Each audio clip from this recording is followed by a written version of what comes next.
Kwa majina yangu naitwa Godson Mathayo Ayo. Mimi ni mkulima na mfugaji. Umri wangu na miaka 75 unaenda 76. Sasa najikita kwenye kilimo ekolojia. Kilimo ekolojia ni kilimo ambacho unalima kitu ambacho ni salama.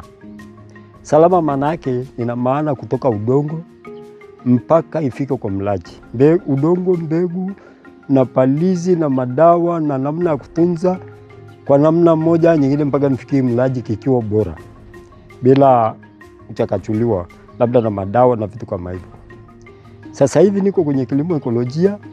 Tunalima kilimo ekolojia kuhusu mboga na hata mahindi, nafaka na vitu vinginevyo. Sasa hivi kuangalia magonjwa yamekuwa mengi sana, hasa kansa na magonjwa ya moyo na vitu mengineo ambao sio kuambukiza. Lakini mimi nilipokuwa kijana nilikuwa nasikia ugonjwa wa kansa na najiuliza kansa ni nini. Lakini sasa hivi mpaka watoto wanapata ugonjwa wa moyo, vijana na wazee. Hivyo kumbe tukagundua baada ya kupata elimu ni kulingana na vyakula tunavyokula ambavyo si kamili, si sahihi.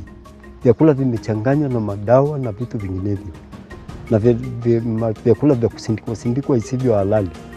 Kwa hiyo tulipopata elimu tukajifunza kupanda mazao kuanzia udongo, kuangalia afya ya udongo mpaka chakula kifikie mlaji. Tunapanda kwa kutumia madawa ya kienyeji na mbolea za mboji na mbolea za samadi na za mifugo tofauti tofauti. Mimi nalima mazao mengi, nalima hasa mboga mboga, nalima mnafu, nalima karoti, nalima viazi, nalima lakini sana sana kwa kula.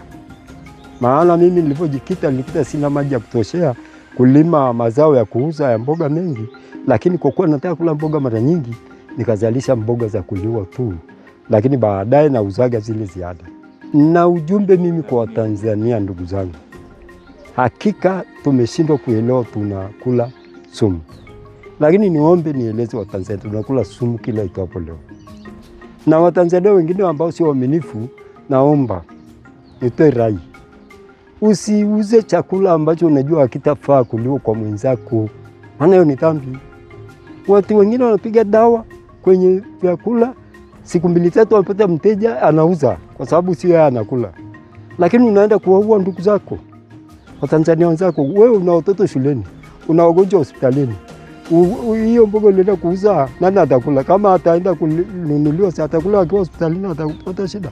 Na watoto shuleni na ukisafiri.